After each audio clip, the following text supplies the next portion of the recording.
म्हणतात की जोपर्यंत राधाराणी तुम्हाला आठवत नाही ना, तोपर्यंत वृंदावनमध्ये जाऊन तुम्ही राधाराणीचं दर्शन नाही घेऊ शकत. राधे राधे.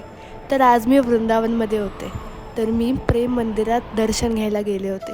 जेव्हा मी मंदिरात गेले ना, तर मंदिराच्या सगळ्या बाजूनी त्यांनी खूप सुंदर प्रकारे बालकृष्णाची सगळं लहानपण रेखाटलं होतं. अगदी हुबेहूब लहानपण वाटत होतं. त्यानंतर जेव्हा मी मंदिरात गेले आणि पडदा उघडल्यानंतर मी जेव्हा देवाचं दर्शन घेतलं, तर समोर उभे आहेत असं वाटलं होतं एकदम मला. त्यानंतर मी खूप वेळ मंदिराबाहेर बसले होते, कारण मंदिरातून जायची इच्छाच होत नव्हती. म्हणतात ना, श्रीकृष्णाची लीलाच वेगळी आहे की तुम्ही तिथे गेला की बाहेर जाणं तुमच्या हातात नसतं. आणि त्यानंतर मी राधाराणी आणि श्रीकृष्ण पाहिले. खरंच एकदम समोर राधाराणी श्रीकृष्ण बसलेत असं वाटलं होतं मला. बाकीचा पार्ट आता